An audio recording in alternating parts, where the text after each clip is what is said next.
नमस्कार मित्रों, सिंधु घाटी सभ्यता पर अपने लेक्चर सीरीज में मैं फिर से आपके सामने उपस्थित हूं अपने नए वीडियो के साथ। सिंधु घाटी सभ्यता पर ये मेरा छठा वीडियो है। सिंधु घाटी सभ्यता के विभिन्न प्रसंगों को, विभिन्न प्रकरणों को हमने स्टेप बाय स्टेप कवर करने की कोशिश की है।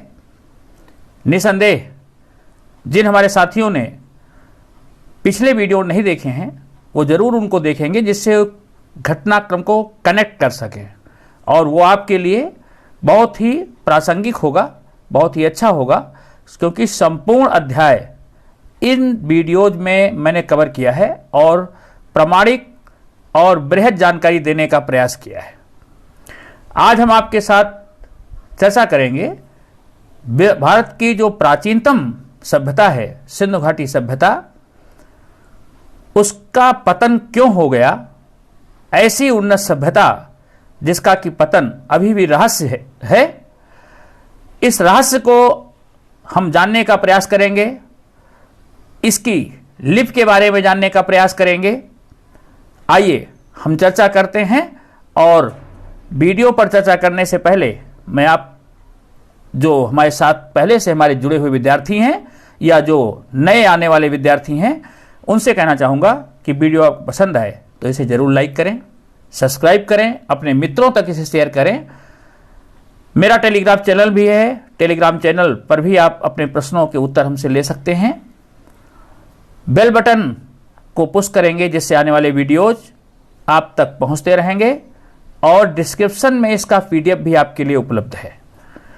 सिंधु घाटी सभ्यता, इसके बारे में जो प्रामाणिक जानकारी प्राप्त होती है वो हमें केवल पुरातात्विक अवशेषों पर निर्भर रहना पड़ता है। यहाँ के बारे में कुछ लिखित विवरण उपलब्ध होता है, लेकिन उसको अभी तक पढ़ा नहीं जा सका है। इसलिए मुख्य रूप से हमारे स्रोत पुरातात्विक अवशेष ही हैं। अब हम चर्चा करेंगे यहाँ की लिपि के बारे में और इस सभ्यता का पतन कैसे हुआ, उन कारणों के बारे में। आइए चलते हैं। जो यहाँ की लिपि प्राप्त हुई है उसके कुछ नमूने, कुछ चिन्ह आप सामने देख रहे हैं स्लाइड पर।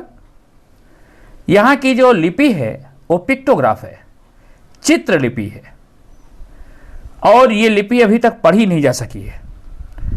कुछ इतिहासकारों ने इसको पढ़ने का दावा जरूर किया, लेकिन वो प्रामाणिक दावा अभी तक नहीं हो सका है। इनिग्मेटिक स्क्रिप्ट है। यह लिपि एक रहस्यमयी लिपि है। चिन्हों को एक दूसरे से अभी तक जोड़ना संभव नहीं हो पाया है।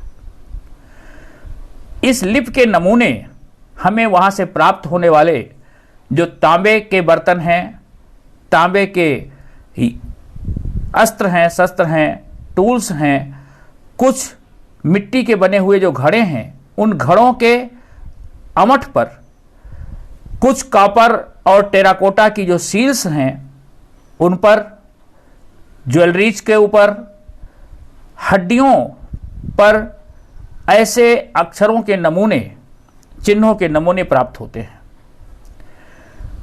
एक बड़ा बोर्ड हमें धौलावीरा से प्राप्त हुआ है, उसके अक्षर भी बड़े हैं, संभवतः उस साइन बोर्ड रहा होगा।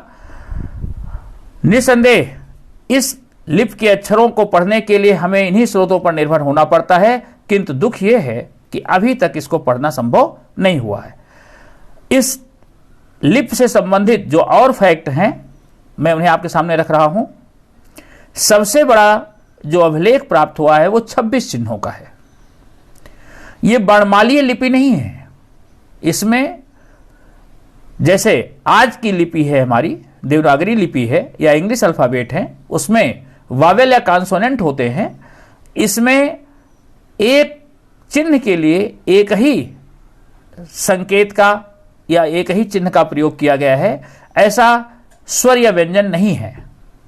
लगभग 375 से लेकर के 400 ऐसे चिन्ह हमें प्राप्त हुए हैं जो सील्स पर और दूसरे चीजों पर खुदे हुए हैं। इस लिपि की विशेषता यह है कि ये दाहिने से बाईं ओर लिखी गई है। अभी हम आगे स्लाइड आपको दिखाएंगे, जो प्राप्त टेबलेट्स हैं या सील हैं उन पर लेखन दाहिने से चालू हुआ है, हाशिया दाहिने ओर छूटा है, बाएं ओर अंत तक लिखा गया है। वास्त्रोफिदन टाइप स्क्रिप्ट है। वास्त्रोफिदन स्क्रिप्ट यह है, सर्पाकार या गोमूत्राक्षर लिपि से कहते हैं। दाहिने से लिखते हुए बाएं जाते हैं और बाएं से फिर दाहिने की ओर लाइन जाती है। यह इस लिपि की विशेषता है। इस लिपि की विशेषता के लिए ही इसको यह नाम दिया गया है, वास्त्रोफिदन। आइए अब इस सभ्यता के जो लिपि के कुछ नमूने हैं जो सील्स पर हैं, देखिए आपके सामने 3 सील प्रदर्शित हैं। एक कोबरदार वृषभ की है, गैंडे की है, एक ऐसा मानव है 2 व्याघ्रों के साथ लड़ रहा है, उस पर कुछ चिन्ह दिए गए हैं। उनमें आप देखिए दाहिनी ओर जगह है, खास करके गैंडे वाली सील पर आप विशेष रूप से इसको देख सकते हैं। दाहिनी ओर हाशिया है और बाईं ओर पूरे मोहर के ऊपर ऐसे चिन्हों को अंकित किया गया है। तो ये लिपि इस बात का प्रमाण है, या जो टेबलेट्स प्राप्त हुए हैं उन टेबलेट पर भी यह स्पष्ट होता है कि दाहिने से बाईं ओर लिखी गई है। नेक्स्ट, हम इस सभ्यता की कैसे समाप्ति हुई, इस सभ्यता का पतन कैसे हो गया, उन कारणों पर चर्चा करेंगे। कुछ प्रमुख कारण है जलवायु संबंधी जो परिवर्तन है, क्लाइमेटिक चेंज, डिफॉरेस्टेशन, वनों को समाप्त हो जाना, एक्सेसिव फ्लड्स, बहुत ज़्यादा बाढ़ें आना, बार बार बाढ़ें आई, shifting and drying up of rivers, नदियां अपना प्रवाह मार्ग बदल गया, नदियों का उन्होंने अपना प्रवाह मार्ग बदल दिया या सूख गई, अर्थक्वेक्स, फॉरेन इन्वेजन्स, प्लेग, ये मुख्य कारण हैं। इतिहासकारों का एक मत नहीं है, इतिहासकार अलग अलग मत के हैं। तो क्लाइमेटिक चेंज में कैसे दशाएं बदली, डिफॉरेस्टेशन से कैसे क्लाइमेटिक चेंज आया, अब हम आपको उस पर डिटेल ले चलते हैं। चूंकि इस सभ्यता में ज्यादातर मकान पकी हुई ईंट के बने हुए हैं, पकी ईंट के मकानों का निर्माण करना, पॉटरीज का निर्माण करना, बड़े पैमाने पर पेड़ों को काटा गया, क्योंकि आग से ईंटों को पकाने के काम में लकड़ी का प्रयोग किया गया, घरों को बनाने में लकड़ी का प्रयोग किया गया, अच्छी आबनूस की लकड़ी और इमारती लकड़ी ये सिंधु घाटी सभ्यता से मेसोपोटामिया के बीच व्यापार का भी एक माध्यम थी। नावों को बनाने में प्रयोग किया गया, एग्रीकल्चर करने के लिए वनों को काटा गया। इस कारणों की वजह से बड़े पैमाने पर वनों को समाप्त कर दिया गया। परिणाम यह हुआ कि वायुमंडल संबंधी दशाएं बदली और धीरे धीरे इस क्षेत्र में वर्षा का अभाव हो गया। तो इतिहासकारों का मानना है कि संभवतः वातावरण में आए हुए परिवर्तन के कारण यहां के रहने वाले लोग यहां से प्रवास करने के लिए मजबूर हो गए और उन्होंने इस क्षेत्र को छोड़कर गंगा घाटी प्रदेश की ओर प्रवास कर लिया। नेक्स्ट, जो सिंधु और उसकी सहायक नदियां हैं उन्होंने अपना रास्ता संभवतः बदल लिया। कुछ इतिहासकारों का मानना ऐसा है कि सिंध और उसकी सहायक नदियों में बार बार आने वाली बाढ़ें और इन बाढ़ों की वजह से उनका रास्ता बार बार चेंज होता रहा। यहां तक कि जो प्रमाण है, मोहनजोदड़ो जो सिंधु घाटी सभ्यता का प्रमुख नगर है, सिंध नदी के किनारे स्थित था, उसका सिंधु का डेल्टा चेंज हुआ और वहां पर पानी का अभाव हो गया। धीरे धीरे वो सिंधु नदी से दूर हो गया और संभवतः ऐसे नगर जो नदियों के किनारे थे, नदियों के प्रवाह मार्ग बदल जाने से वहां के लोग अन्यत्र जाने के लिए बाध्य हो गए। तो एक नदियों का प्रवाह मार्ग का बदलना भी एक कारण माना जाता है। दूसरा कारण, आइए नेक्स्ट स्लाइड में, फ्लड्स। ये एक बड़ा पुख्ता प्रमाण है।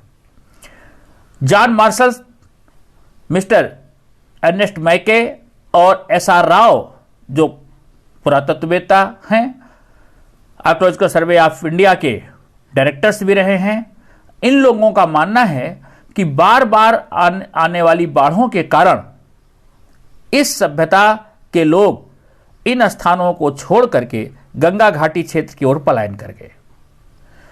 जो पुरातात्विक साक्ष्य मिले हैं उसमें जो टीले मिले हैं 70 फीट ऊंचे टीलों के ऊपर भी नदी की बालू की परतें प्राप्त होती हैं, जो इस ओर संकेत करती हैं कि नदियों में आने वाली बाढ़ों की वजह से जो पानी का भराव था वो 70 फीट ऊपर तक बढ़ा और ऐसे टीलों के ऊपर भी नदी की जो रेत है वो जाकर के जमा हो गई। प्रमाण के रूप में जो नदियों की रेत का जमाव है मोहनजोदड़ो या हड़प्पा के जो नगरों में वहां पर रेत का जमाव है, ये इस बात का सबूत है कि कहीं ना कहीं ये जो नगर हैं वो नदियों के द्वारा लाई गई गाद से बालू से भर गए और यहाँ के लोग इन स्थानों को छोड़कर अन्यत्र चले गए। फ्लड के बाद दूसरा कारण अर्थक्वेक। चूंकि नगर सभी ध्वंस के रूप में प्राप्त हुए हैं, चाहे वो हड़प्पा है, चाहे मोहनजोदड़ो हो या दूसरे अन्य नगर, तो इतिहासकारों का मानना है कि ये क्षेत्र चूंकि सिस्मोग्राफिक जोन के अंतर्गत आता है, सिंध और उसकी सहायक नदियों का जो पाकिस्तान से लेकर के राजस्थान गुजरात तक जो विस्तृत क्षेत्र है ये भूकंपीय बेल्ट में है और संभवतः भूकंप के आने से इस क्षेत्र के जो निवासी थे वो यहाँ से अन्यत्र जाने के लिए बाध्य हो गए। बार बार उनके घर भूकंप के शिकार हुए, जो उनकी बिल्डिंग्स थी वो नेस्त नाबूद हो गई और इसी वजह से इन नगरों में सारे मकान ध्वंस के रूप में प्राप्त होते हैं। एक बहुत बड़ा इतिहासकारों का वर्ग है जिसमें professor D Kaushambi, Shri RM. Wheeler साहब, स्टुअर्ट पिगाट, गार्डन चाइल्ड, ये प्रमुख इतिहासवेत्ता हैं। इन पुरातत्ववेत्ताओं का यह मानना है कि जो विदेशी आक्रमण है वो भी कहीं ना कहीं इस सभ्यता के विनाश का कारण रहा होगा। उन्होंने विदेशी आक्रमण को इस सभ्यता के विनाश का एक प्रमुख कारण माना है और इसके लिए उन्होंने प्रमाण के रूप में मोहनजोदड़ो में जो अस्थि कंकाल बिखरे हुए प्राप्त हुए हैं या एक कमरे से 13 लोगों के शव प्राप्त होते हैं, इसको प्रमाण के रूप में प्रस्तुत किया है। उनका मानना है कि संभवतः नगर में बड़े पैमाने पर हत्या हुई और इन शवों को दफनाने वाला कोई नहीं बचा। कुछ जो कंकाल हैं उन पर जब अध्ययन किया गया तो उनके सर के ऊपर चोट का निशान भी प्राप्त हुआ। अस्त्र शस्त्र तो नहीं प्राप्त हुए हैं लेकिन चोट के निशान मिलने से कहीं ना कहीं इस धारणा को बल मिलता है। फॉरेन इन्वेजन के प्रमुख पैरोकार professor D Kosambi, mister M Wheeler साहब, स्टुअर्ट पिगाट और गार्डन चाइल्ड जी हैं। एक बहुत प्रसिद्ध इतिहासकार हैं अर्नाल्ड जोसेफ टैनवी। वो ये मानते हैं कि सभ्यता के विकास में एक ऐसा क्षण आता है जब सभ्यता अपने चरम पर होती है और उसके बाद उस सभ्यता का डाउनफॉल होता है। यह प्रकृति का नियम है। तो उन्होंने कहा कि प्रकृति के नियम के अनुसार मोहनजोदड़ो और हड़प्पा की सभ्यता एक समय ऐसा था कि जब अपने चरम पर थी, लगभग 2200 ईसा पूर्व, और उसके बाद धीरे धीरे उस सभ्यता का पतन होना चालू हो गया और 1800 ईसा पूर्व तक आते आते वो सभ्यता नष्ट हो गई। तो उन्होंने इसको लॉ ऑफ नेचर बताया है। आपके जानने के लिए विशेष रूप से वो इतिहासकार है मिस्टर अर्नाल्ड जोसेफ टैनवी। आपको ये तथ्य पसंद आ रहे हैं तो इनके स्क्रीनशॉट भी ले सकते हैं। डिस्क्रिप्शन में इसकी पीडीएफ फाइल उपलब्ध होगी। मित्रों, शेयर करें, लाइक करें और सब्सक्राइब करें। आपका जो प्रयास है, हमारा प्रयास है, निसंदेह औरों तक पहुंचे और हम अच्छे तथ्यों के साथ और आगे वीडियोज में आपको कुछ और सार्थक विषय वस्तु दे सके। आइए एक लास्ट कारण जो है, ऐसे ही मान्यता है कि संभवतः प्लेग जैसी कोई महामारी आई होगी जिससे यहां के निवासी खत्म हो गए होंगे, या जो बचे खुचे निवासी होंगे वो अन्यत्र भारत के भीतरी भागों की ओर पलायन कर गए होंगे। ये इतिहासकार जो इस धारणा के हैं वो भी मोहनजोदड़ो में प्राप्त जो अस्थि अवशेष हैं उसको अपना आधार मानते हैं। वे मानते हैं कि इन अस्थि अवशेषों का सौदा विधिवत नहीं हुआ है, तो संभवतः प्लेग जैसी महामारी के कारण यहां के निवासी मारे गए होंगे और कोई सौदा के लिए न बचा होगा और संभवतः इस क्षेत्र के निवासी अन्यत्र जाने के लिए मजबूर हो गए होंगे। नेक्स्ट कुछ इंपॉर्टेंट फैक्ट्स हैं इस सभ्यता के पतन से संबंधित। यह सभ्यता नष्ट कब हुई? इसका समय लगभग 1800 ईसा पूर्व है। 1800 ईसा पूर्व के बाद इस सभ्यता के पतन के चिन्ह दिखाई देते हैं, क्योंकि कोई भी उसके बाद ऐसा विकसित अवशेष नहीं प्राप्त होता। मोहनजोदड़ो में एक ही कमरे में 13 डेड बॉडीज प्राप्त हुई हैं और वहां एक ऐसी गली मिली है जिसमें अस्थि अवशेष बिखरे हुए हैं, जिसे जॉन मैके ने डेड मैंस गली कहा है। जॉन मार्शल, अर्नेस्ट मैके, एस.आर. राव, ये वो इतिहासकार हैं जो बाढ़ इस सभ्यता के विनाश का कारण रही होगी इस धारणा में विश्वास करते हैं।